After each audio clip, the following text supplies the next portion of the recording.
Welcome to Elevating Consciousness, the podcast that helps you discover deeper levels of truth, meaning, and wholeness. I'm your host, Artem, and our guest today is the author of No Self, No Problem, a book that details how neuropsychology is catching up to Buddhism.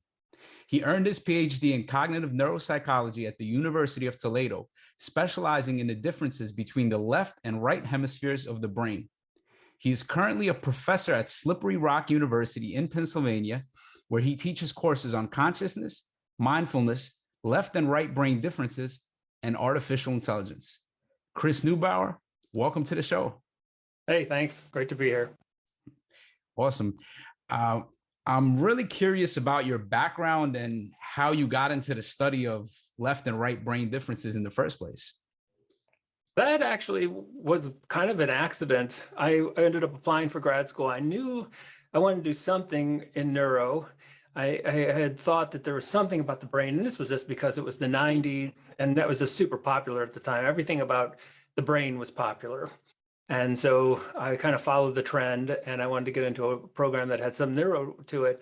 And I applied to a bunch of programs, and University of Toledo was one of the few that I got accepted to. And so, and they had a left-right brain researcher there who was kind of overseeing the neuropsych program. And so that part of it was just a coincidence, but it fit in really well.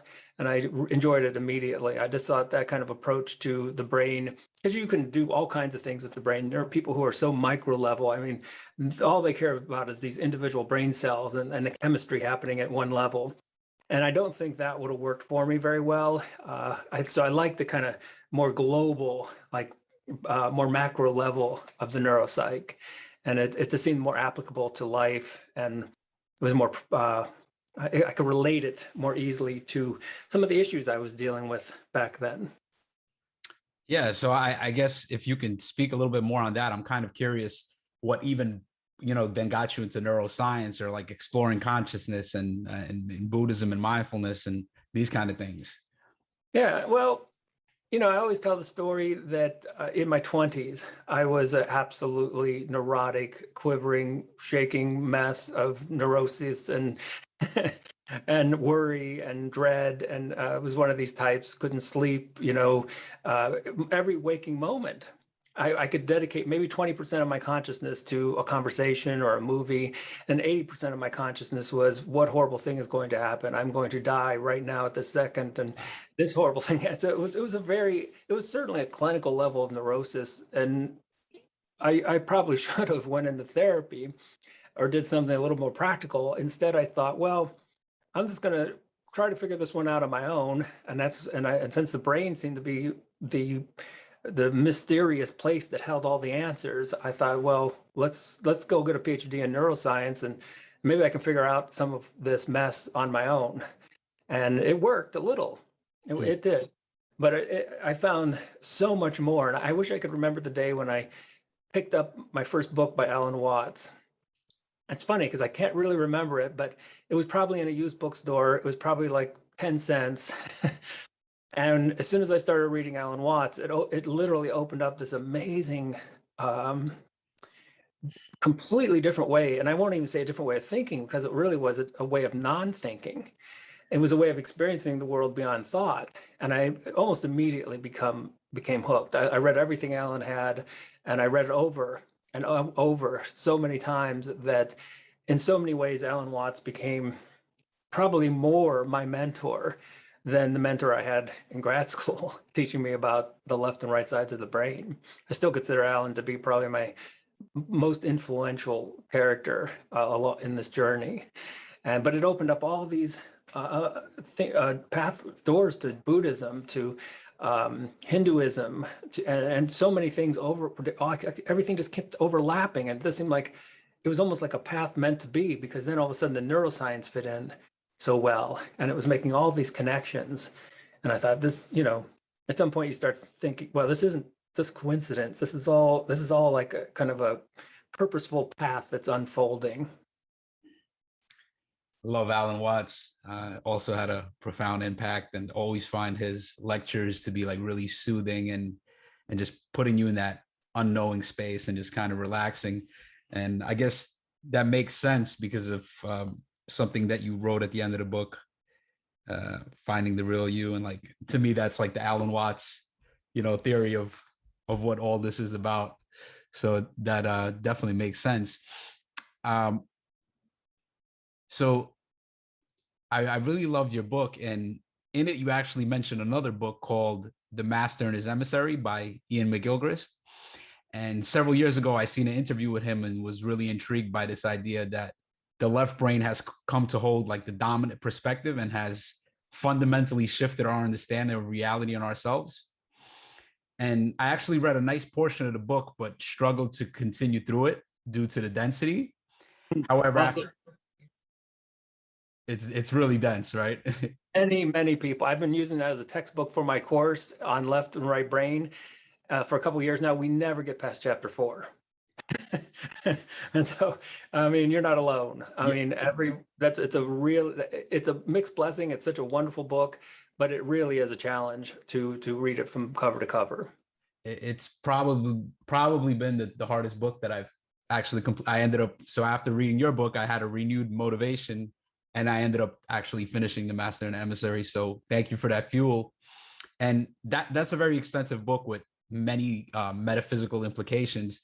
But to me, it was really a book about the ego. And in that way, both The Master and Emissary and No Self and No Problem have a similar theme, although your book is far more accessible to the average reader. And I really appreciate that. Actually, this is in like perfect condition because I think I read it in like a couple of days. And I really loved, it was just like very clear cut and little illustrations, like with the triangle, the optical illusion.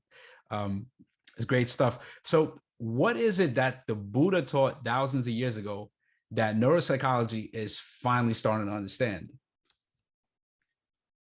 In its simplest way, so you think, okay, what lectures did the Buddha give? And he gave, of course, the Four Noble Truths. And then really the second lecture was the No Self lecture.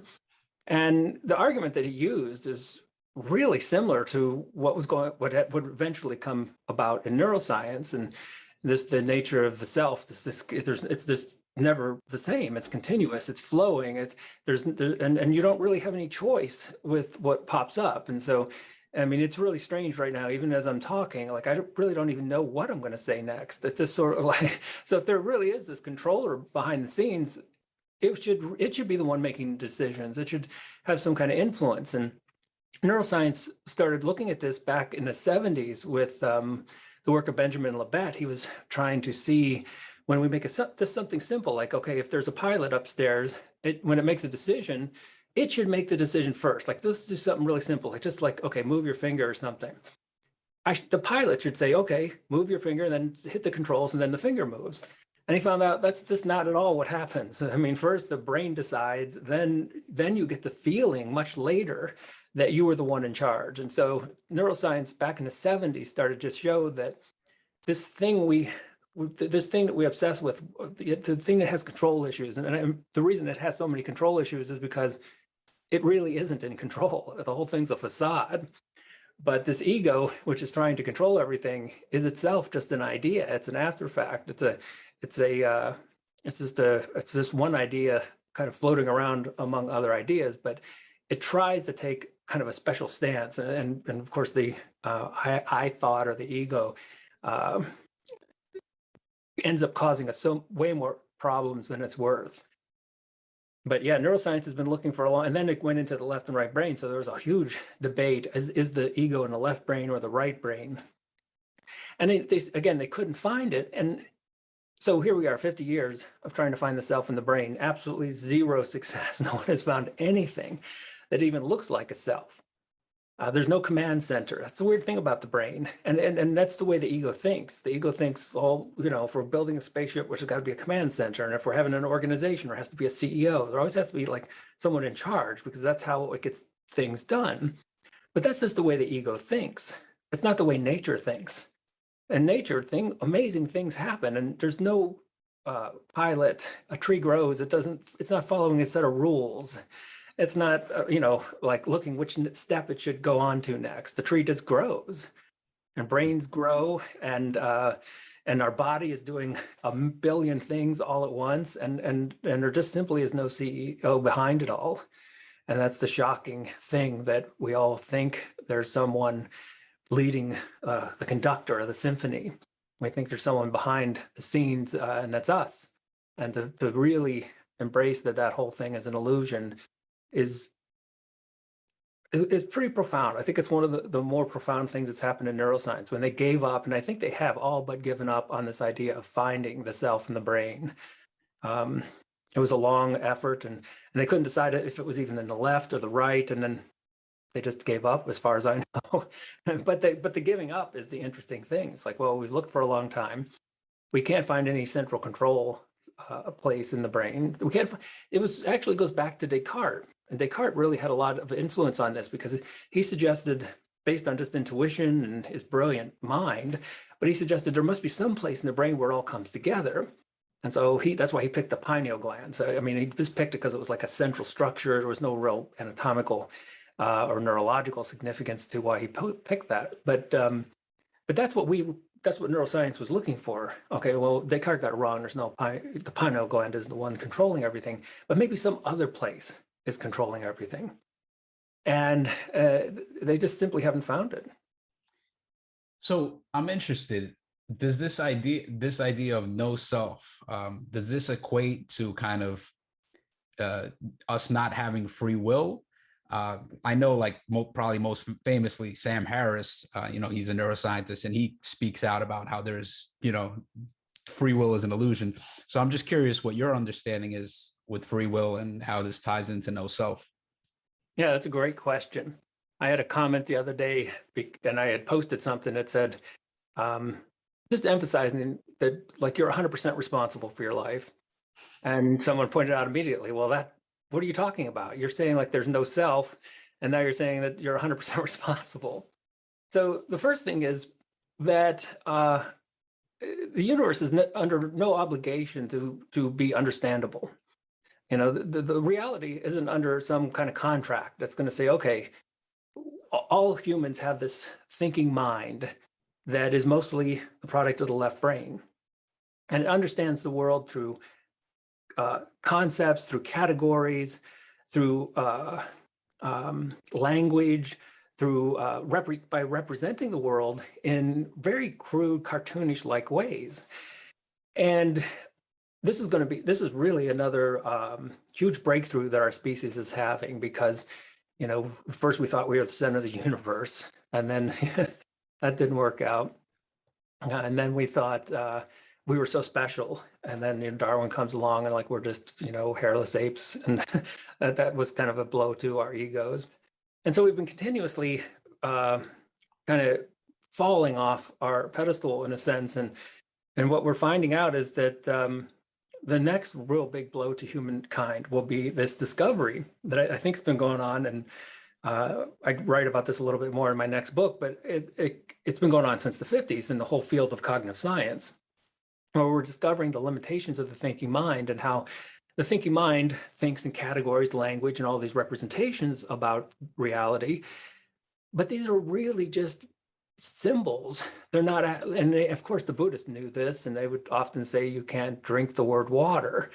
They knew, and if you look, even like the Tao Te Ching will come right out and say, like, look, the stuff I'm going to say isn't absolutely true.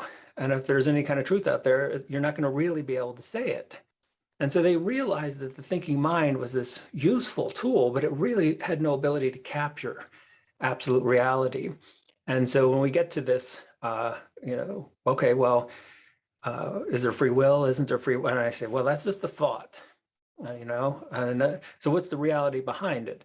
Well, the reality behind it's probably so complex that the thinking mind simply, it may look a little like free will in some ways, but it may look a little bit like determinism in others. And you see this flow right through so much Eastern philosophy.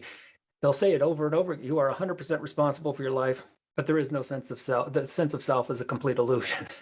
And so from us coming from the West, we want a very specific answer. We want it to be one way or the other. And you just don't get that kind of answer when you turn things to Eastern philosophy. And so I would say, yeah, the self is an illusion, and yeah, you're 100% responsible for your life. That resonates. I say that you do have free will and you don't. Like free will is like a paradox. So wrap your head around that. So how would you define or explain what the ego is? Because I'm very fascinated about exploring the ego, but I'm also fascinated how to explain to people. Because a lot of times, you know, it's like the water you're swimming in, so people can't really understand, like, what is this ego? So it's a great way to put it. The ego is it's water that we're swimming in. We're so absolutely comfortable in it. We don't even realize that it is a construct. We don't even realize that we came into this world, or we came out of this world, and we were egoless. You know, our first year or two, we were just these creatures of pure consciousness, just sensations, living in the absolute present moment. Imagine when we were one, we weren't trying to improve ourselves.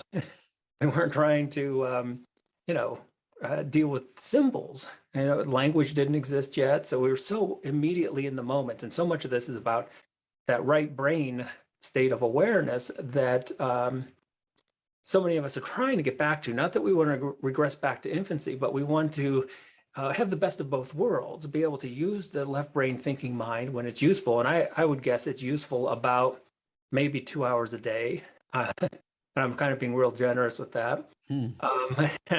But then we want to make our home the place that was our home for those first couple years. And then language came along, and that's when the I thought really started to happen. And I remember with my kids, I could put them in front of a mirror, and they didn't even know that was them in there. And something clicked about 2 or 3, and all of a sudden we have this really unusual thought. Ramana Maharshi calls it the I thought. And he says that's really the beginning of all other thoughts. And I think he really was onto something. That I thought fundamentally changed the structure of our experience. And we started seeing everything in terms of subject object. It's me having these perceptions, and it really stuck. So as adults, a typical adult might say something like, I have depression. And that stems from this early training that we had when we were 2, or we were taught that you are the subject and things happen to you.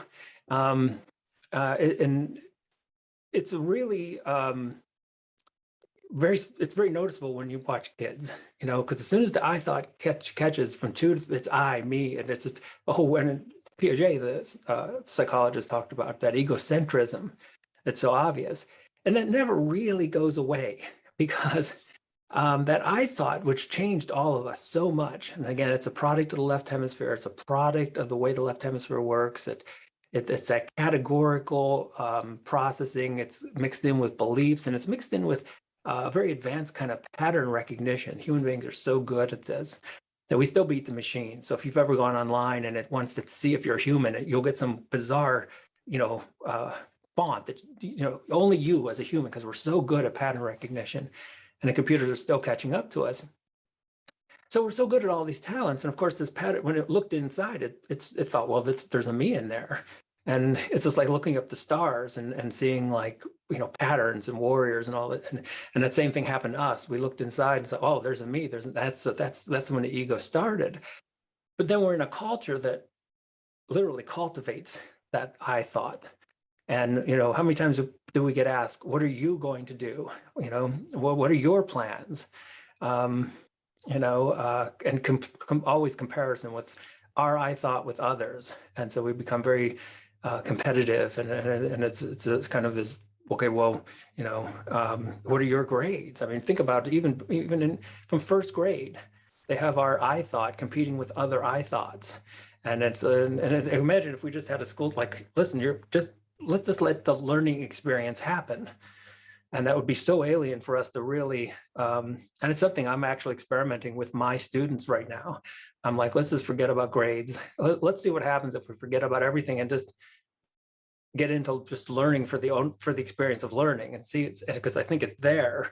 But that I thought, then it was like self-improvement. The second we had the I thought, our mission for self-improvement began. And so we all started trying to improve ourselves when we were about 2. And that's just a heck of a thing to put on a human being, because that kind of mission, it never has an end point. And this is why we see people who have billions of dollars, and they followed us with a few people. They'll say, well, I think my favorite quote was Rockefeller. They said, when will you have enough money? And he said, when I have just a little bit more than I have. And that's so beautiful, because it shows when you have a self and you're trying to better the self, and that just means more self, that means expanding the I thought so it becomes bigger and bigger. There's no end to it. Right? It always shifts the goalpost, and then it wants more. And so the I self, that's why the I self, when I say no self, no problem, the I self, the I thought puts us on a path. It's kind of a self-destructive path, because it's just all consuming. And I actually wrote a book before this. I called it The Neurotic's Guide to Avoiding Enlightenment. And the whole book was about avoiding the self-help path. Because if the self really is an illusion, what are you really trying to help in the first place? And I think, as Alan Watts pointed out so often, he said, look, if the self could help the self, wouldn't it have done it already? So there's so many roadblocks when we go down to this idea that, like, when we go down this path and saying, well, I am a me, and I'm this ego, which is just a collection of thoughts that get glued together in a way that can be almost arbitrary at times. And then you say, how am I going to fix that? How am I going to fix this? And that's why the Buddha's lecture was so influential, because he was able to show, like, is there really any solid, is the self as solid as you think it is? And so in my book, I had that one exercise, how many selves do you have in a day? And I think so many people like that exercise, because it shows that you're not this solid idea that stays consistent. You're actually, if you start following the selves come and go all the time. And so you may have like a momentary bit of anger, and then you're wondering, what came over me? And then some other self is confused, because they're like, well, just a second ago, I was very peaceful. So we're trying to keep that glue together, to glue something that it's not really possible, because there's just this flow during the day, and you may have 100 selves.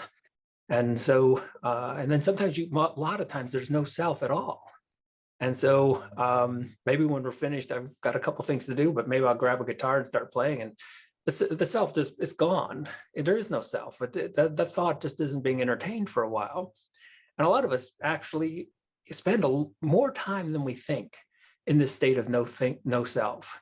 But the problem is that when we try to evaluate that, and we say, because when the self thought comes back online, it's like, I call it the refrigerator light problem, because again, every time you open the refrigerator, it's the lights on. So you just assume the light's always on. So the thinking mind is the same thing. It's like, well, the ego must have been here all day, because here it is assessing, how long it's been around. And so we'd all think the ego is around all the time. But one of the things I try to do in the book is show, look, if you've ever heard the saying, like, you're already a Buddha, it's this idea, like, you already have a state of presence. And it's happening all the time. And sometimes you go for a walk and it's peaceful, but then the thinking mind comes back online, and it has no interest in remembering or that state of peace, because it gets back online. It wants to solve problems, and it wants to find problems, and these are the two worlds. That's why I like talking about the left and right brain. We've got this left brain world of problems, of I thoughts and egos, and we have the right brain world of nature, peace, and no self, and meditation, mindfulness, and that's that deep sense that everything's absolutely fine right now. And we get these. It's just when the thinking mind turns back on, it wipes the slate clean. And so we think, oh, I'm a dreadful mess, and I need work, and I need to fix myself. And you're already fixed. You just kind of get lost in these thoughts that something's wrong. Yeah, I like the metaphor you gave with the refrigerator door. I actually wrote an article also about the ego, and I was basically saying that as soon as you start thinking about, like, that's as soon as you start thinking, there it is. So it's like every time you think, it's there, so you don't realize when it's not there. It's interesting that you said that we're actually in that space of no ego and just in presence more often, but we're just not recognizing it. Because for me, a lot of times I feel like I'm in my head and I'm like thinking about things, and I'm even with doing this interview right now, like I have to use my left brain to think of the questions and organize it. And just in that one moment where you were saying how we can be in that space, and I was just trying to kind of like not analyze things and just kind of open and just be with you in a more open way.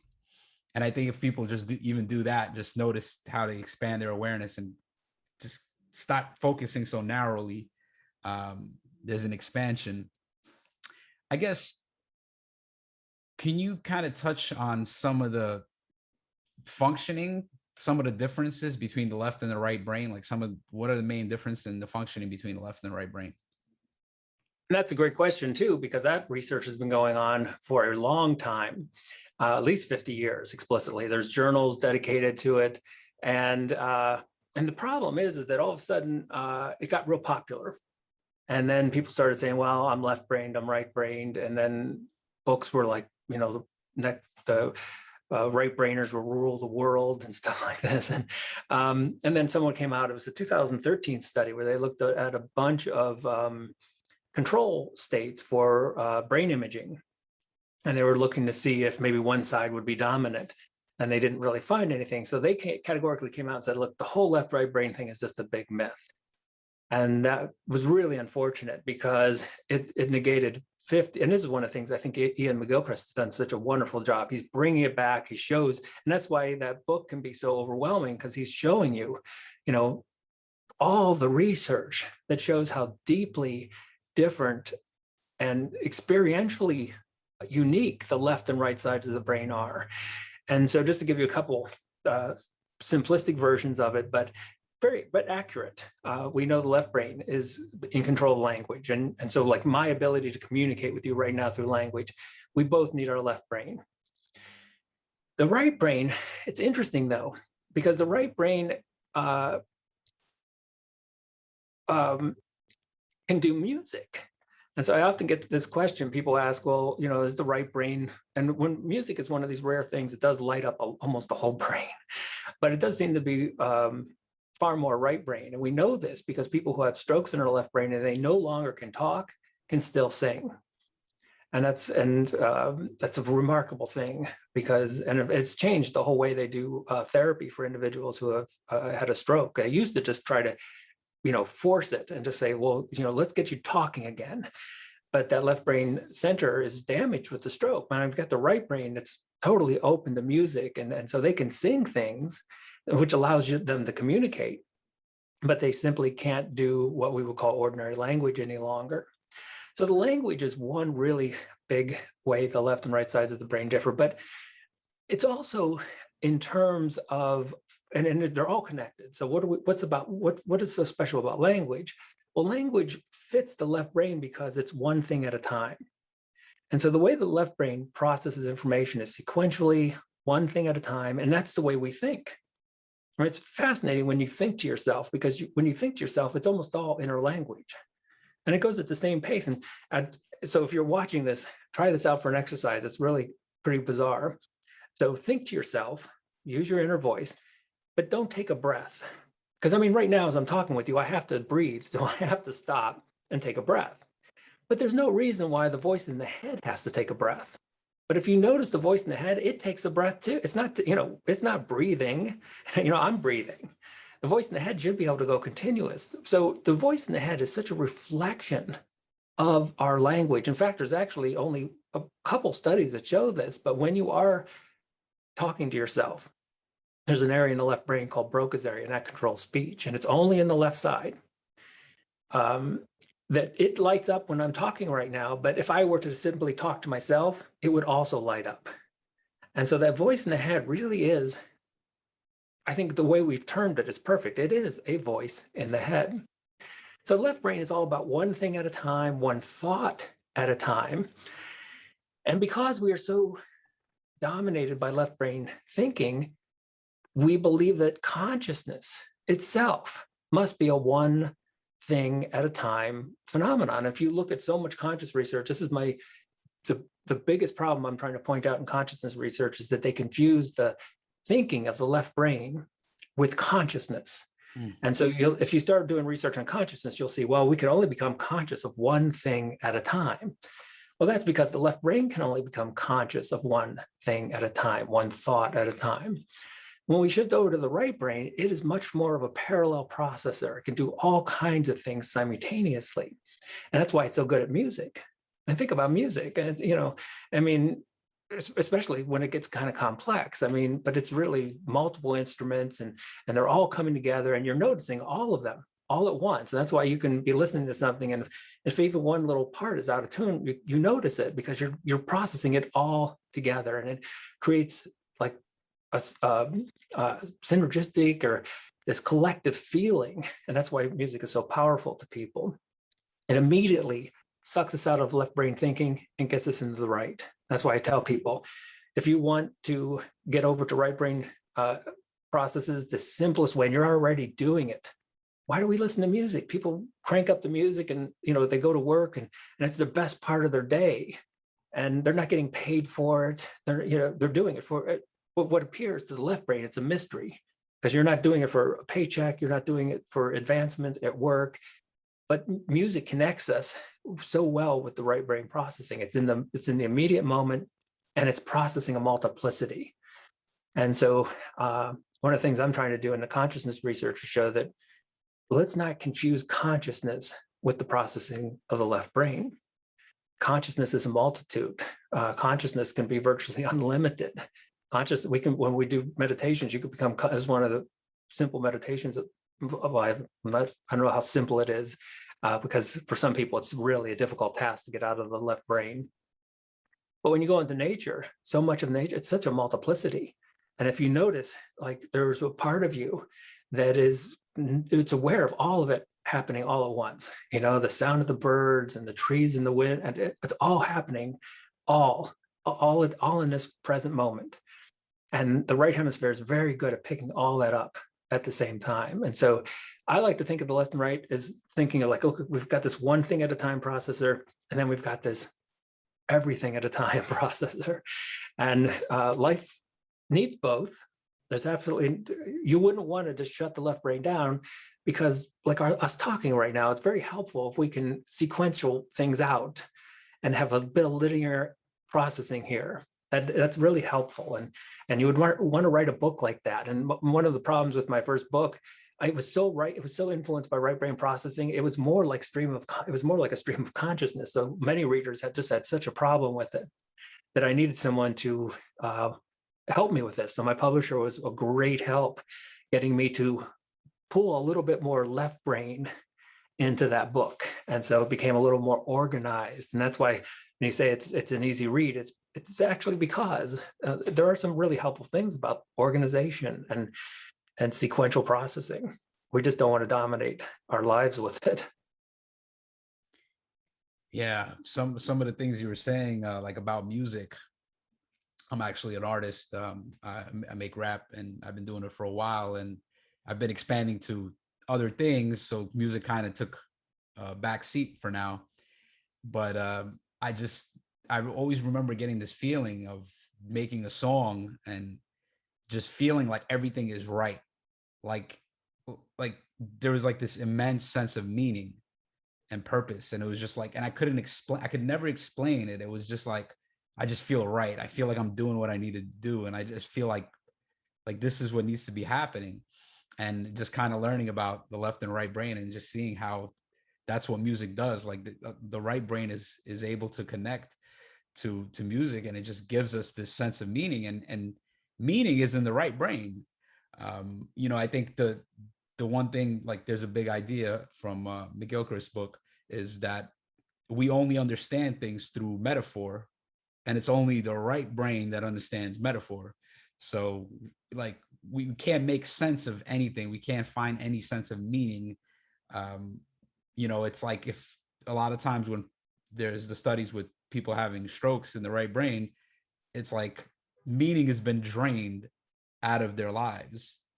So it's just like meaning is so important to us, and it comes from the right brain, yet we overlook that. Yeah. And you put it so perfectly. I think, when we have those experiences of meaning, and meaning is an all at once kind of thing, and you either know it or you don't, and you feel it.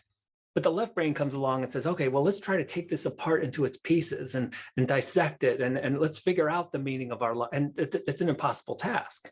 I mean, the meaning is holistic. And the left brain wants to dissect it like a science project. And that's why you find very little on the science of meaning. And if you go in, I mean, there are very few books that talk about the science of meaning, because it's a very difficult thing to analyze. And when we say analyze, we just mean, you take it apart. And so when I did this as a project with my students, I said, I did it impulsively one day. I just said, tell me what meaning is, or tell me what music means to you. And I got these just wonderful, long essays about the core of the meaning of their life centered around music. They couldn't imagine life without music. And I thought that was so interesting too, because they couldn't dissect it. They didn't know why, which is to say the left brain couldn't put it into words, but it was absolutely true. It was true regardless of their inability to explain it. And I always go back to Nietzsche, because if you look at that, so Man's Search for Meaning, Viktor Frankl, when he wrote about concentration camps, and he started off with a quote from Nietzsche that, if you have a why, you can deal with any how. It's super important for us, and particularly people dealing with the last couple of years with COVID, and when we've got so many things kind of up in the air, kind of shaking what we consider normal reality to be is. And so we need to deeply get into the why. And the problem with the why is that we're trying to enter it with a left brain thinking mode, but you can't find meaning by starting with the parts. You can't start off with the parts and try to build up to the whole.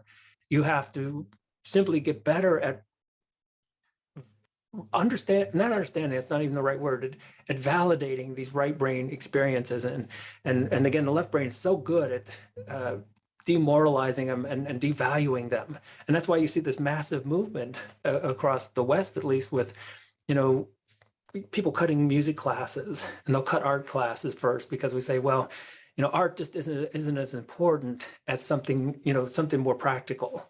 And so we want to cut these things because we don't, the truth is the left brain from its viewpoint simply doesn't value them. And that's what McGhilchrist, I think, was getting at, that, we're a left brain culture because we're letting the rules of the left brain govern our life. And the problem is that the life is far more vast than the set of rules the left brain goes by. And that's when we start touching really intangible things like the meaning. And so you've got this thing that can get you through anyhow, cancer, sickness, death. It's the great liberator of suffering. But you can't get there by thinking about it. You can't get to meaning by creating a flow chart and here's the 10 steps to finding meaning in your life. I mean, so meaning is a little bit more of a mystery. For when people ask me, well, how do I find the meaning? I usually tell them, well, it's really already there, and you can't find it. And when I say you, what I mean is your ego can't find it, because the ego is limited by its own set of thinking, and it's simply it could be standing right in front of a mystery, and the mystery, the wonderful, glorious mystery, would go completely unnoticed by the ego. And I love that story. I think Eckhart Tolle tells it, but it's an old Eastern story of a beggar who sat on this box his whole life, and he was just begging for money his entire life. And someone finally came along and said, have you ever looked in the box? And he's like, no, there's nothing in there of value. And of course, it was just filled with gold. And that's sort of, we've got this right brain. And if we just looked, in an open, so we can't, left brain is it's always constrained. So we have to go beyond who we think we are. And that's the challenge, I think. And it's tough for people to leave the ego, because we would rather feel comfortable in our suffering, that, suffering has become such a comfortable friend. Like we'd rather be sad and depressed because that feels normal to us. And when we start this path and we start feeling them, we get into some right brain and we feel the meaning and we feel the bliss and we feel the joy that just comes about with letting go of the self. It's such an unusual experience that for some of us, we run right back to the suffering ego, because for some of us, and I remember that when I was first experiencing some of this, because I had tortured myself for so long, I had suffered for so long, that suffering had become such a comfortable friend that it was very ironic. It almost felt better to be neurotic and suffering, because when I started having these moments of peace and bliss, and it felt so uncomfortable. There was a sense where it felt like it was so strange. And so I had to realize what I was doing is, of course, jumping right back to the left brain, and it was the left brain that was making those judgments. Yeah, there's a lot there that was coming up for me as you were saying that. I guess the one thing, I've heard people ask this question before, and like what is the meaning of life? And I think that's such a fascinating question. But it's the problem with it is why you never find the answer is because you are coming from this linear kind of approach. Like there's this direct answer, but really that question is too small to encompass all of life. It's like, you can't, like, what is the meaning of life as if it's one thing. It's actually everything in your life. Your life is the meaning. And you can't understand that as long as you're trying to think about it and trying to compartmentalize it into categories. So this whole notion of like meaning is very interesting, how it's so important, and how if we start like looking for it intently, searching for it, we don't find it. It's like chasing the tail around. Because if we start with the ego, that's the path that's ego always leads to ego. That's why I always tell people, you can't fix a thinking problem with more thinking. And that's why I've gotten away from really hitting a lot of people philosophy. And the next book coming out, maybe February, maybe March next year, I'm not sure, but whenever it comes out, it's really not much philosophy. It's just exercises. And if you look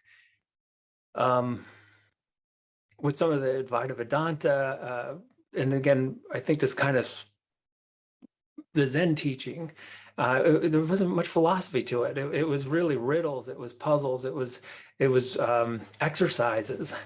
So if we think we're going to philosophize our way out of a thinking problem, my take is I think it's going to lead us back to right where we started, maybe on a more intense level. So the way out is by recognizing that all thoughts lead to more thought, and if I get into this and that's a wonderful practice that Ramana Maharshi did, is he said, okay, well, let's focus on the I thought, but there's a wonderful little piece that some people might have missed that. He said, go to the I thought and then go to its source. And I love that practice, because you start thinking of the I thought and then you're dealing with the ego one thing at a time. But he says, no, go to the source of the I thought. And when you start wondering where thoughts come from, that's when it gets really interesting, because we've got these 87 billion neurons, this multiplicity, all the parallel processing, that's the source of thinking. And so if you lead back, it's like, okay, well, I'm going to narrow things down. That's the way the left brain works. It's very narrow, focused, one thing at a time. But then there's this practice where we start focusing on the multiplicity again. And we say, well, what's the source of the I thought? And the source of the I thought is the multiplicity. And it's the same practice we talked about a little earlier. You're focusing, suddenly you're looking up at all the stars all at once, and you're taking it all in at one time. And that's a really wonderful way to get an awareness that we all have, and it's going on all the time. It's just, it gets cut off. And again, it's kind of cliche, but I really like that metaphor people use where, the sun is always shining, but the clouds get in the way and they give us a perception that it's just a rainy day. But that's that's all ego. That's left brain ego. The left brain ego is the clouds. And behind that, the sun is always shining. And what I think that means is that we have this awareness of the multiplicity. And that awareness of the multiplicity is the one thing, well, it's the mode of consciousness where you and I become connected. Like you and I, you and the trees, everything becomes connected because it's the multiplicity all being experienced simultaneously. And that's why non-duality is becoming so popular right now. We're starting to get into these modes. I think McGhilchrist, when he talked about the left brain being the master, it's perfect timing, because by pointing that out, it's reflecting a recognition that we're making a huge paradigm shift in our species. We're recognizing that the thinking mind is only one mode of processing, and we're becoming connected with this other mode of the right brain that is multiplicity, that it's everything happening at once, and that there's no problem to solve. And people get this feeling sometimes that everything is absolutely perfect when they get into this mode. And that's because that mode isn't concerned with our survival. So the left brain is all about, and this is one of the things I do go a little bit more into detail in the next book, where did the thinking mind come from? How long has it been around? Who was the first thinker? Because, there's a bunch of memes going around. It's pretty funny that point out, I don't know if you've ever seen it, but it's like a human and their dog, and they're at the park, and the thoughts, the bubble, the human's got all these things, but the dog's not thinking, so they're totally happy. Mm-hmm. And that represents us. It's a reflection. We were all like that. That's the bliss. That's the, Eden that we all came from that moment where we were not obsessed with problems, where we were not obsessed with improvement. But that self-improvement, when the thinking kicked in, it did work. If you look around, look how we've changed the planet, and we've improved, and we've kept improving, and we've done humans have done more to the planet than every other species combined. And so, on that level, you could say, look, there's a certain sense where it is working, and I can be very grateful for people who were unhappy with outdoor situations and they created indoor plumbing. And so, having running water, and we have an amazing gift from this thinking mind, that it has sought to improve things, and it has, and we're living in a time where we sort of get all the benefits of that, all those generations and generations of people who felt like, well, I need to make a better whatever, and we get to live from that. But the problem with that is it's that if we continue with that left brain mode of thinking, it has no end. It's never going to stop improving. And then you have to say, oh, what about a pause? What about just a mental break from self-improvement, and just kind of the planet, instead of just continuously trying to make the next best whatever, maybe just pause for just a brief moment or two to get into the now, and kind of at least get that feeling like everything's okay. Because when you make that your home, and you say, well, look, everything's okay, you're not as actually, let me go back, and because you said, well, what's the difference between the left and right brain? And there's one other way you can conceptualize it. The left brain is serious. It's very, this has to happen, and there's rules, and they must be followed. The right brain is far more playful. And I find everything about the right brain has a playfulness to it. And you say, well, whenever it gets done, and you see this like in the Tao, as soon as you stop trying to do things, everything gets done.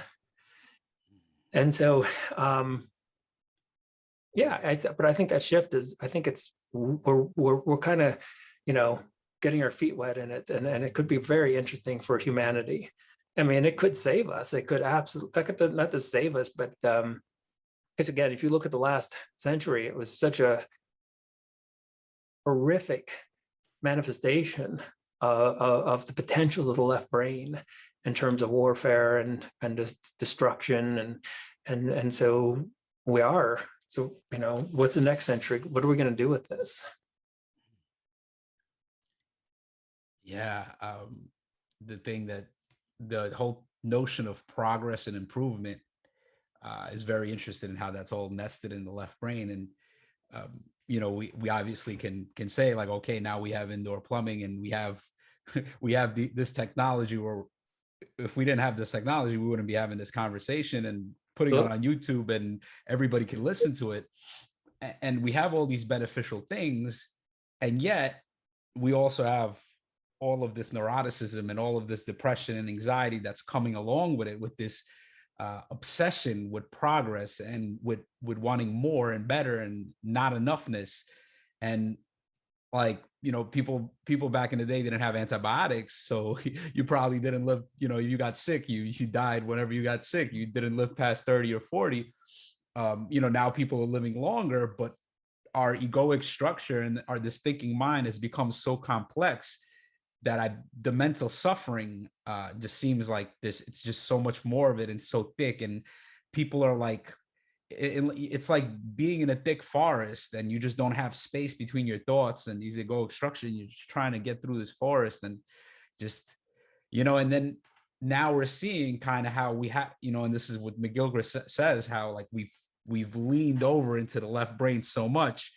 It seems like we have to turn the wheel and rebalance. And you kind of see now with mindfulness is like blowing up, yoga's blowing up, psychedelics, something I want to speak about also, is like, these are all big things and they're all kind of taking us out of the left brain and coming into this open awareness space. Actually, since I brought up psychedelics, I would love to kind of touch on that a bit, because that's something it's impacted my life a lot. It's transformed me a lot. And I think it's helped me understand what the ego is. I think like one of the best ways, like we don't really understand what health is until we get sick. When you get sick and you're sick and you're also like, oh, I feel so terrible. And then you feel better. You're like, oh, wow, this is health. I always have this, but I take it for granted. And for me, I've had, I've used a decent amount of psychedelics and I've had profound like ego dissolving experiences, and just seeing what remains after that is gone and being in that open awareness space. And it was just profound. And then, you come back and the ego floods in and you're like, oh, now I know what the ego is. Yes. So, I'm just curious if you've had any experiences with psychedelics, and how they might have impacted you, if that's just been something that's been on your path or not. Yeah, I mean, actually, so, when I was back, I went to Kent State as an undergrad, and there was a fair amount of psychedelics around. LSD, mushrooms were real popular, but I never really had any transformative experiences using psychedelics. And I think one of the reasons, well, there could have been a couple of reasons. One, I was such a neurotic mess, and I don't think my dose of psychedelics was really enough. Yeah. But I also had a really interesting experience with a friend of mine who was a roommate, and he was pretty much a psychopath in the sense, I mean, he really had almost no human connection with other individuals, and ended up leading him down this path of doing some really nasty stuff. So anyway, he took 7 hits of LSD. It was the most I've ever seen anyone take at the time. It was a very serious trip, and I was sort of, walking him through it as much as I could, as many days as I could stay awake for it. And I saw an amazing transformation, and it really impressed me. I mean, he really came out of it. He looked at me, he goes, I'm such a horrible person. He goes, why do I treat people like it? Like it became this kind of amazing insight for him. And it was very impressive. It was so impressive. I really thought, well, I should probably up my dosage, because, these are some really powerful insights. And if it's hitting him, I thought, wow, it's breaking through a lot of ego and the barriers. And so I thought, okay, this is really something on my list. But then about a week, it wasn't even a week after he had come down, that everything went back to, it wasn't a lasting effect for him. And so I know that the research shows the exact opposite. The research shows lots of really long, profound, long-lasting effects from LSD, from psychedelics. But I think for me, having that one experience, it just took me down a different path. And so I really haven't explored the psychedelics, although I am one of these 54-year-olds that there's a lot of us. I talked to a lot of friends who are like really into the ayahuasca. We're all, we really want to go on a trip, literally. And, and experience that. So I'm kind of like, I think the Grail myth talks about like in a person's life, like there's one opportunity for the Grail when you're young and another when you get a little older. And I think that might be true with psychedelics too. I think people can explore with psychedelics when they're younger. And for some people, I think for me, this didn't work for maybe, I don't know, a couple of reasons. But then there's always a different, like when you get a little older, you have another opportunity. And I think you see that a lot. I think there's a lot of people in their 50s who kind of, maybe they played around with psychedelics in their youth, but it wasn't as transformative. And again, there's probably reasons for that. Maybe, the environment can be a really huge influence with that. And back then we didn't care what the environment was. I remember like at a drugstore just taking a hit of LSD and I'm like, yeah, this is a really bad way to do it. You don't just go into like some drugstore and just, do this, because we were just quite ignorant about the whole thing. Mm-hmm. Unfortunately, the research has come along so much. We are in a different world than we were in the 90s. You can go to, I think Johns Hopkins is having one of the biggest studies on psilocybin. And so, I would particularly not only am I in a different place,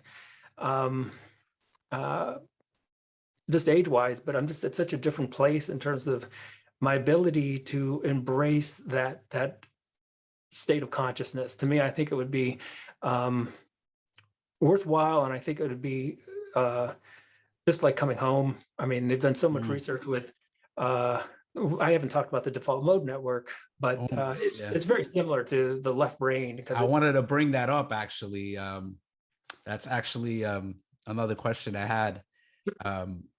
I've been researching that. So from my understanding, what happens when we take psychedelics is the default mode network goes offline. And depending on the dose you take, that's how much of it gets shut down.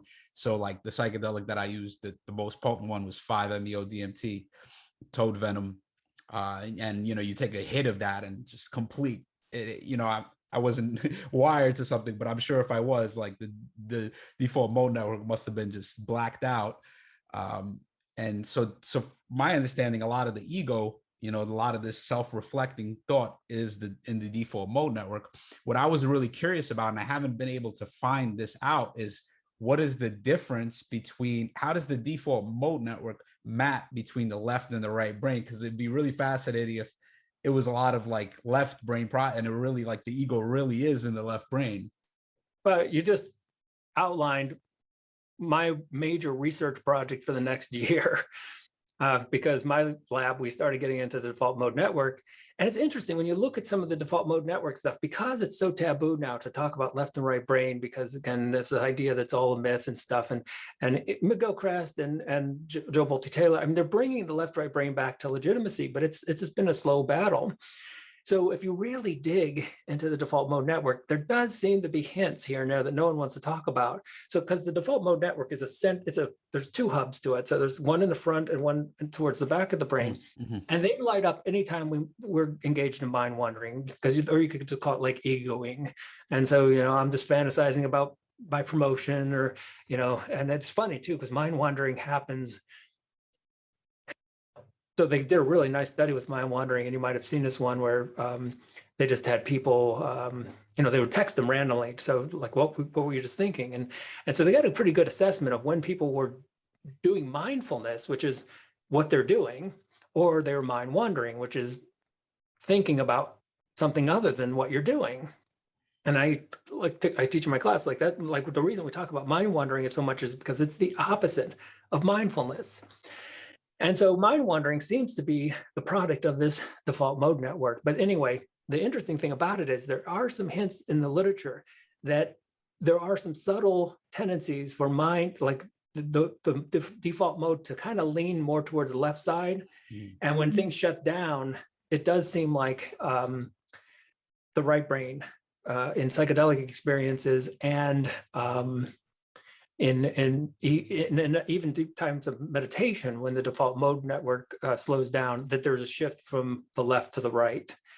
That research is going to be really fascinating because, as far as I know, because the first thing I did when I started, I did exactly had the same process of thinking you did. Well, okay, we got the default mode. We know the left brain also contributes to the ego.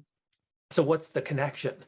And right now, we don't really know, as far as I'm aware, and it's going to be a fascinating trip. My guess is it's going to be something that the default mode and the left brain are somehow more tied together. And then when we shut the default mode network down, we're really shutting that default mode left brain down and then moving over to right brain awareness. And I think that's what they were finding with some of the psychedelic research. If you look at some of the earlier psychedelic research, they would show that psychedelics would activate the right brain. And so I think that, I mean, that's just my guess. And the default mode network is such a hot topic right now that it may eventually come out, but you really need some very fancy equipment and fMRIs and stuff I don't have access to, or else I would probably get involved in something like that. But theoretically, there does seem like there's a connection. And it's interesting too, when you say, well, what is the connect? Well, why is it that, a psychedelic and mindfulness, why do they have the same effect? And so that's with the neuroscience. Well, they must be shutting down the same brain areas, right? I mean, they must be doing something similar. Yeah, they seem to work in similar ways. And for me, the psychedelic, and for a lot of meditation teachers and spiritual teachers, a lot of them started with psychedelics before they really got into meditation. You would think it would be the other way around, but meditation takes patience, it takes perseverance a lot of the time, and you could have these kind of profound experiences that kind of show you where you can be or where you can go. And that's been the case for me, just having these experiences and just like, wow. And then you work, and then you stabilize and you work through it. You realize you can't stabilize these things just by taking the substance. So then you do something that daily you work through it. I think it's awesome that you're open to trying these things, especially at an older age. I really think that they could have even a more profound. I feel like you're very aware of these things and you're more open-minded, and I'm sure you have a mindfulness practice. But as people get older in general, their brains get kind of very rigid. So that's what, like, the psychedelics is just like, it just takes your psyche and just makes it like molten lava. So actually, Michael Pollan, he's like an older guy, and he had these experiences. He wrote the whole book, How to Change Your Mind. And he spoke about this, how like you basically have these ridges in your mind that you keep going down and going down and going down, and then just having these experiences kind of levels everything, and now all of a sudden you could have new pathways. So yeah, psychedelics are profound, and it really will be interesting if they map the whole default mode network and how it's just interesting that you had the same thought about the left brain and default mode network, because that's something that's been popping up for me, just having the experiences and studying it alongside, because like you have the experience and you see like, okay, the ego is going away. Okay, I'm feeling a lot of compassion. I'm feeling a lot of meaning. There's all this creativity and these connections that usually I don't have. Like even taking a small dose, like I noticed taking a very small, like maybe a micro dose or maybe a little bit over a micro dose, and all of a sudden it feels like my brain's been lubricated. All of a sudden my mind is like more flexible and going down all these interesting pathways, and I'm like, ooh, this feels nice. Usually my mind can't move around like this. So And I think with, Richard Alport, who eventually became Ram Dass, one of my favorite spiritual teachers, would be here now. It's I talk about him all the time. When you consider the doses he was taking early on, I mean, that was quite a bit of it wasn't recreational. I mean, that was some pretty heavy dosage back then. And as far as I remember, they were just drinking it. Like they could somehow had like liquid LSD that they were just like drinking it like coffee or something. And so, so I mean, it is possible. Like maybe it is, again, like we said, a dosage issue. Then like if you just like you can have that massive transformation if you just take enough. But then again, I think that the play, like you said, I really like that interaction between, the drug is just another tool in the kit. You're just kind of like it's a little bit to get things lubricated. But if you don't work at things, and maybe that's why my one friend had such a difficult time with it. It opened a couple doorways, but he just didn't want to walk through them. And so when the drug wore off, it was easier for him just to go back to his old ways. But maybe it was possible, if he had held on to a little bit of that compassion that he had felt for a moment, if he had, made a couple of choices that maybe this is just a better path for me, he could have cultivated some of that through mindfulness and meditation. Because when you get the whole thing, and I always tell my students, if there was one magic way to become enlightened, we'd just be selling it, and it's a complex thing, and it's different for every person. So if you're doing yoga and it's not work, so like in my mindfulness class, we do yoga, tai chi, qigong, all forms of breathing, and I'm like, look, I'm doing a huge buffet for you, so you can sample this because it's going to be different. Like it just works, and you hear everyone's story is a little bit different. Some people, one time, it's one trip, and then everything changes. Other people, they take the same amount, and it doesn't work the same way. And so it's a complex thing between, we're all kind of on that hero's journey. So in that way, we're kind of all on our own, and we have to find our own path. So there's no book of like, here's how you become enlightened. Well, there is a book. It's just up here. You just have to read your own book. Yeah. It's definitely psychedelics are not a magic pill, and the integration is, and having the community, like you used to saying, your friend doing it and then coming back to the same life. It's just like somebody going to rehab and then just coming right back and being around drugs and being around people, places, and situations that are triggering that drug usage. It's the addiction is not going to go away anywhere. And it's the same thing with a transformation. Like you have this profound love and compassion and this expansion of identity, and then you come back home and it's like, your same identity is being triggered by the same relationships and patterns you have. So if we don't have a supportive structure, then it's very easy to just have these experiences go to waste. Yeah, the ego thought, the I thought, it's always ready to be replayed. It's always, it's ready to go back on the show, back on stage. And so if you're not working, if you're not doing, I mean, look at the famous, I think it's the most famous definition of mindfulness by Kabat-Zinn, where he's like, you have to be purposely paying attention. And so he talks about like it's a bit of work. You have to purposely pay attention to the present moment without judgment. And I always tell my students, like, the first part's hard because you're purposely paying attention, but letting go of the last part, because judgment is such a habit for us, and it's a reflex for so many. We live so much life in judgment. Like we started our conversation out where, like, even when you're little, everything is about grades and doing better, and self-improvement is, I mean, you can't have self-improvement without judgment, because you're saying, well, here's myself and here's all the flaws, and that's judgment, and here's what I need to do to improve. And so for a lot of us, mindfulness, you take it, a couple of those parts of it are so difficult because, letting go of the judgment part, well, again, the ego can never let go of the judgment part because that's its job. So what we're really talking about is identifying different conscious parts of who you are, but that are not the ego, but they're conscious. They just don't use language.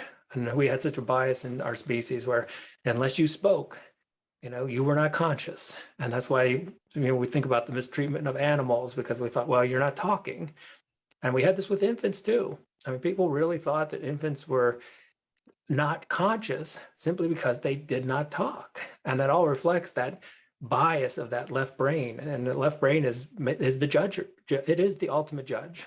And it has the gavel, and it's like, you are conscious, you are not, and it makes those decisions, but it doesn't mean that it's right. So I guess I'm curious about kind of rebalancing the brain and more practical applications. Once again, somebody could read your book and intellectually understand, like, okay, this is, the thinking mind, the ego is an illusion. But what else can I do? We have meditation, we have psychedelics.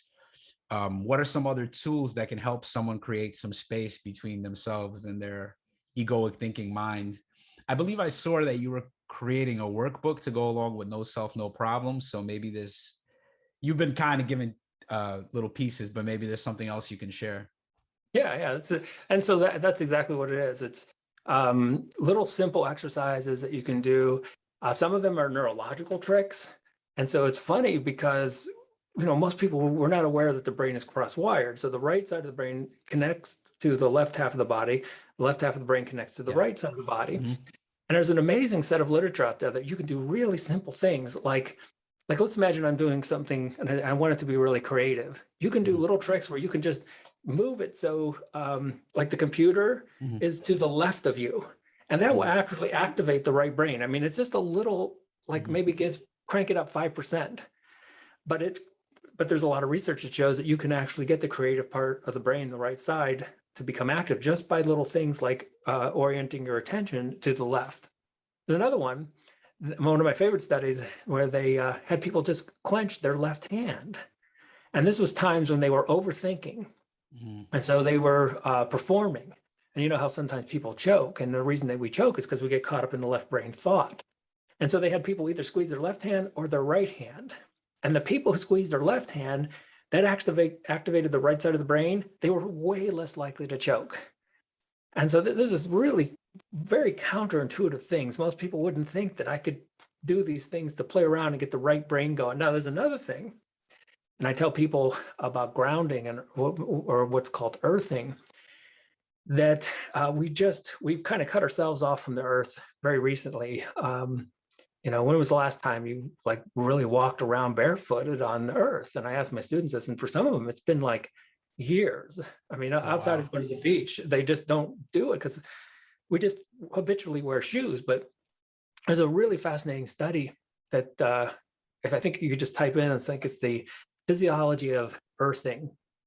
And it was a couple of researchers that didn't really know what to expect, but they created a situation where they would have some of the people were earthing. So they literally had their bare feet touching the bare earth. I mean, that was a simulation, but it created the exact same physiology.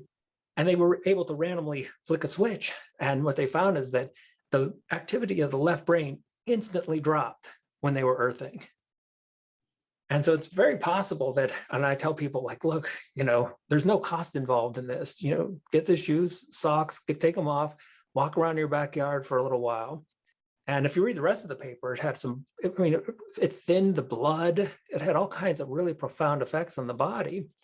And there are no side effects as long as you're careful, make sure, just watch where you're, and it's an interesting thing. We do this in my mindfulness class. There's a very interesting, your feet have almost become numb because we cut them off with shoes. And the way people describe it is it's a new sense that wakes up when they start walking around barefooted. And it's a really interesting new sensation. So it's kind of a real nice thing. Look up a couple articles on earthing and you'll find some really cool stuff on it in terms of healing, in terms of immune response, and in terms of decreasing inflammation. It seems to have a huge effect on decreasing all the inflammatory issues that we've got going on with stress. But I going back to simple, old, ancient practices.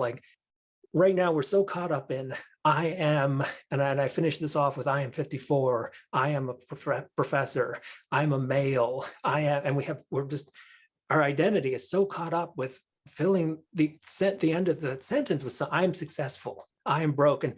So much of our depression comes about I am depressed, I am unhappy, I am empty, I'm unsatisfied. And so a really simple practice is to just leave it at I am and see where that goes. And just I am, and then go deeper into the I am. And I love that practice because it shifts from the left brain's categorical construction, which is always male, 50, it's our age, our gender, race, it's all the categories that we've constructed in the world. It shifts it from that mode to just being. When you're like, I am, and you don't finish the sentence, you shift from this doing, active, like getting things done, to just being in the world. And so I really like that practice. But, I came up with a collection, there's dozens. We may have something like 25 to 30 different, maybe more, really simple practices that we put all together, because again, I think it's good to throw everything at it, because everyone is going to have a slightly different experience, and things click. So for some of my students, yoga clicks, and just yoga is just it for them, and they just love yoga, and it's just like it's this pathway to non-thinking. And for some people, yoga doesn't work, and then it's a tough thing too, because sometimes yoga doesn't work to begin with. But then, like when I started yoga, I had a very interesting experience when I started yoga about 30 years ago. I was watching it because I don't know if you've ever seen Steve Ross's Yoga Inhale. He had a channel, and he would just play really good music, and I just liked the music. So eventually I got a yoga mat. I'm like, okay, I'll start this. And so for me, it was, I didn't start off with any intention of finding a state of non-thinking, but eventually I found it. So for some of us, it is a matter of sticking with it. And it's like, I just knew for me, like I'd do Zazen, and it just did not work for me. So I shifted over to Tai Chi, and I've been doing Tai Chi for I don't know, 20 years or so, and Tai Chi. So you find what works for you. And that, I mean, it's funny because we would never go buy the first car that we looked at. I mean, we would never do it. People go off and they spend months looking for the perfect car. But then when it comes to like some path to finding some peace in their life, they'll try one. And if it doesn't work, they just quit. And I'm like, look, you spent 2 months looking for a car. Why not spend a little bit of time trying out find out what works for you? And so try out Qigong, because for some people, Tai Chi is too complex. And then Qigong is a much simpler, but almost equally effective method. And we're at this time, like you said, we have this wonderful advanced technology where if you just type in Qigong, and you've got some of the best teachers in the world just ready to teach you for free. And that's really a blessing that we can just, that it's unprecedented. We have never been in a situation like, think about 50 years ago, if I wanted to learn Tai Chi, if I didn't have a Tai Chi teacher that I could drive to, I was kind of stuck, or I had to try to learn from a video or something. And, we're just far more interactive, and we have so many more choices. And even Tai Chi, there's different modes, and some in yoga too, of course. I mean, you might experiment with 10 different types of yoga before you find one that really works for you. But it's working when you stop worrying. I mean, it's just such a simple metric with this. When everything feels like it's right, when everything feels like it's exactly working out like it should, then something good is happening. And when you come back and when you feel like there's something to fix, then the left brain has taken over again, and it's trying to fix the world and yourself. Yeah, no, there's so much there. I guess I'm going to start brushing my teeth with my left hand. Might be a good way to start in a more right brain way. The nature thing definitely resonates with me. I live in the concrete jungle. I'm in New York, but every once in a while I get to escape to go to PA, our family summer house, and just as soon as I get there, I just feel right away just like stress levels just go down. And even if I'm not grounding, I also do the grounding when I'm out there. Sometimes I'll just walk in the grass, but just as soon as I get out there and I look at the pond and the trees, and just like awareness starts to expand.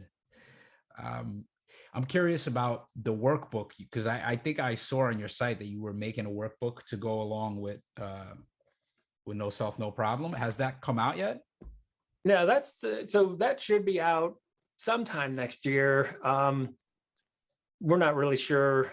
Some of the dates have changed. It was supposed to be out in like January or something early, and then it got pushed back a little bit, but it'll be out sometime next year. And you can actually go on Amazon, you can pre-order it now. But it's a companion workbook. So if you actually like No Self, No Problem, if you like the, a lot of people liked it because just like you, they said, hey, this is a pretty easy read, and you can kind of sit down in two times and just and it seems to work. It has a lot of good pointers to it. But again, what we're doing in the second one is far more like, here's this, because we had a couple exercises in No Self, No, and people just kept saying, we love the exercises because, again, you can't fix thinking with more thinking. So we shifted it to doing and exercises but yeah, I think it should be out probably next summer, I'm thinking. But you can pre-order it now. I think we have the Amazon link up. And so, yeah, that's, and again, it also gives a little bit of a backstory on the mind. And then I go a little bit into anthropology and a little bit about our species and, when we started thinking. Not a lot, super simple version of it, but just enough so it sort of fits into like, okay, why do we have this overthinking? Well, go back 100,000 years. The problems that we had to deal with, it was continuous. You're trying not to be eaten.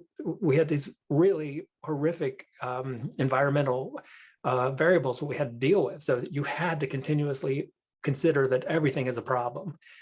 But everything changed. I mean, there's nothing in the world that we're living in today that it all resembles the world of 100,000 years ago. And I call it Mind 1.0 because that thinking mind has never been updated. So we've got this incredibly outdated thinking system in our left brain, thinking that it's still 100,000 years ago.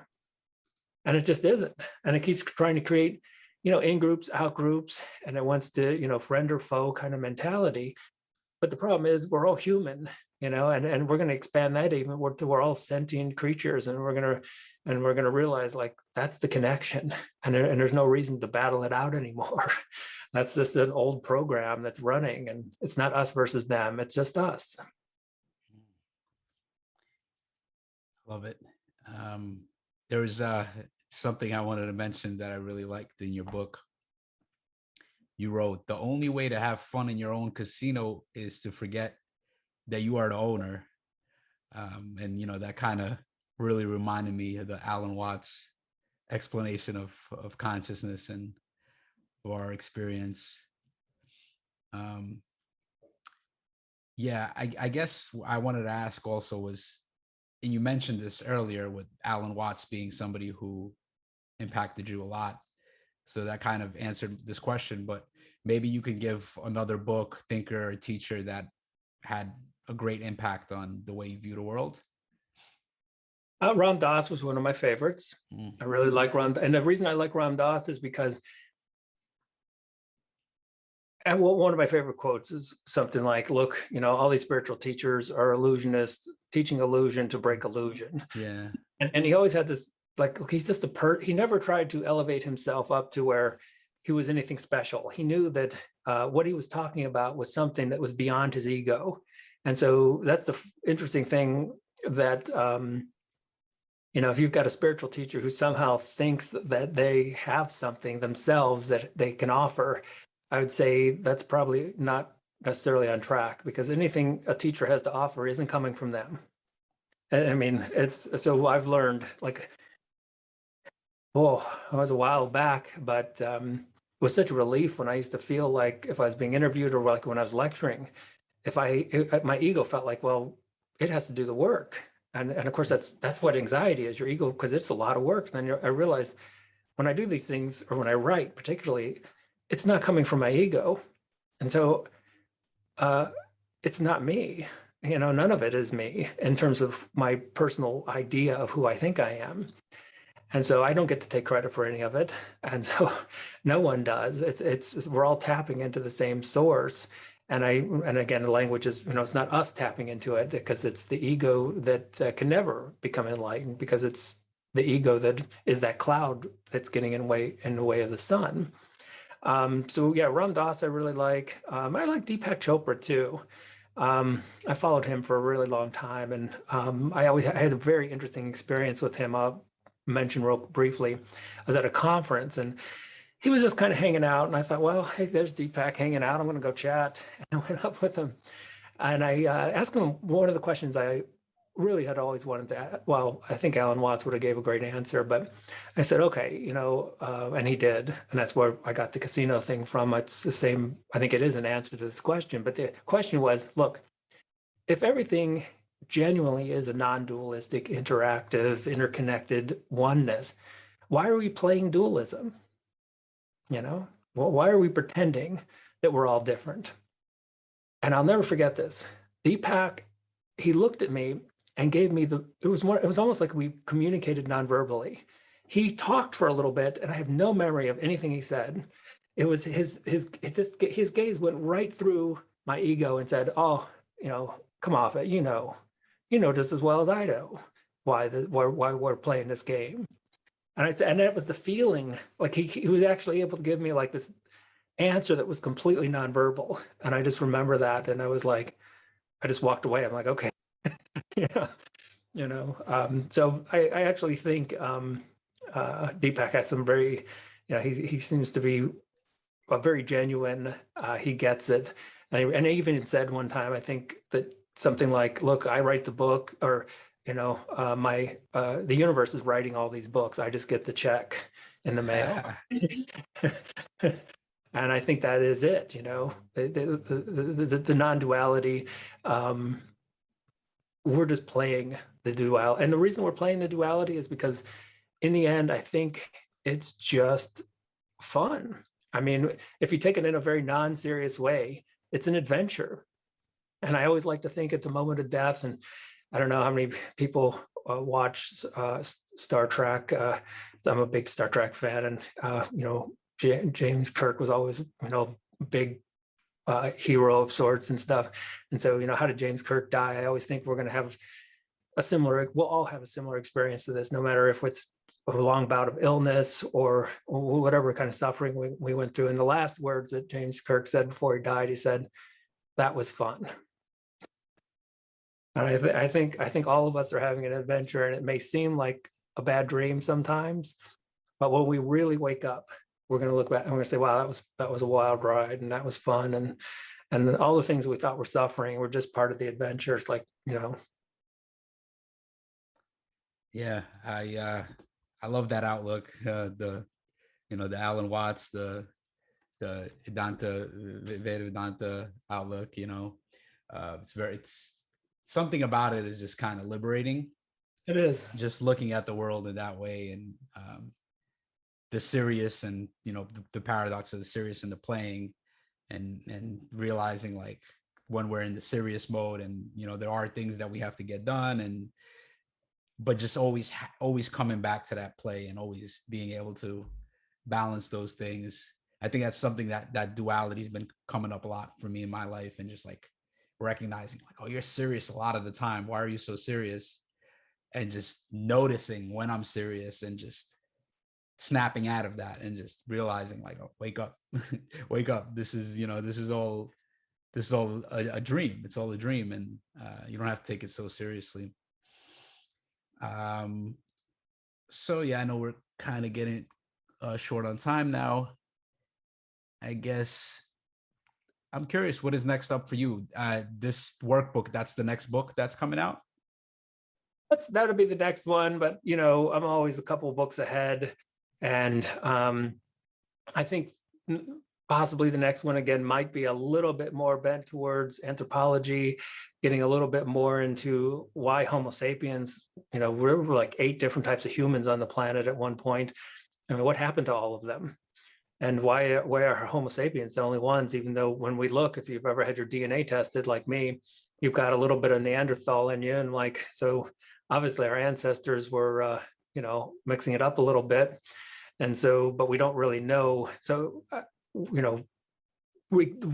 know something happened 40 to 70,000 years ago when we started talking, and when we got language, and that really elevated our species. But I want to really maybe write a book just on that mind 1.0 and really point out how we're all just carrying around a very old program, and just follow the history of it up to, and it was largely ignored most of us had no clue that we had a program in it. We just thought it was, it's called naive realism in philosophy, where we just think we're perceiving reality as it is. And then all of a sudden we're like, no, our mind is creating its own version. And then you got people like Donald Hoffman, who sort of took that to the absolute extreme. He's like, no, nothing you're perceiving is at all like reality. And so that's a huge paradigm shift for us as a species. So I'm going to try to do what I can to kind of help us make that transition smoothly. Because remember when Neo, and I don't know if you're into the Matrix, I know I'm looking forward to the next one coming out and seeing how it wraps up. But I always tell students, remember when Neo found out about the Matrix and the world that he was living in was an illusion, the first thing he did was throw up, because I mean, it can be a tough, shift for people. And it's a tough one to, instantly incorporate that, like all the stuff I think is, well, just that. It's all the stuff I think. It's not the world. It's not the world as it really is. And so, I'll be cranking out books until this meat suit passes on. And that's what I'll be doing. I love it. The red pill is a tough one to swallow, huh? And it's also, that's the funny thing about the Matrix, because again, in their version, the reality was, the desert of the real, and it seemed like a quite depressing place. But the red pill of the mind, it's really the opposite. And so when we jump out of the matrix of the thinking mind, instead of it being this, battle with the machines, it's actually, it's the Sat Chit Ananda. It's like we find like the bliss at the end. And so, I think our version of the red pill actually has a really nice ending to it. Yeah, I agree. Chris Neubauer, I just want to honor you for the work you're doing, for this wonderful book, for coming on to the show. I'm really excited to see what's next. I'm excited for the workbook and for the next book that you're going to be working on. I guess I just wanted to share, where's a good place for listeners to connect with you. I noticed that you've been very active on your YouTube channel. So is that the best place for people to interact with you? Yeah, the YouTube channel, the reason I like it is because I have almost no constraints, or I put very little thought into what I do. I literally, it all comes from that place. So when I get up in the morning, I go for a jog and something just comes to mind, and I'm like, okay, I'm going to make a video on that. And so it may seem a little bit chaotic because I jump from video to video, and but it's all about mind, consciousness, neuropsych, spirituality. I go from Nisargadatta to neuroscience, and so it's quite a spectrum, quite a range of topics. But it really is with no goal in mind. I'm not trying to get anything other than people who seem to be interested in it and having some fun. It's playful. There's not too much seriousness at any point. I'm probably like kind of laughing through most of it. So yeah, the YouTube channel is my favorite place right now. I also have a web page, Chris Niebauer, PhD. If people want to check that out, it's but that's a good place if you just want to kind of get some of the other interviews I've done and that. But and that's about the main things I follow. I don't do too. I have a Facebook page, Catching Up with the Buddha, and I'm pretty active with posts on that too. So but just quick little posts and stuff like that. So you can follow me on there and keep you updated about the book and everything. Awesome. I will put all those links in the show notes to make sure that people can reach out to you. Chris, it's been a pleasure. I appreciate you coming on, and I hope we can speak again sometime soon. Absolutely. Thank you. It was a nice conversation. Thank you so much. I enjoyed it. Thank you.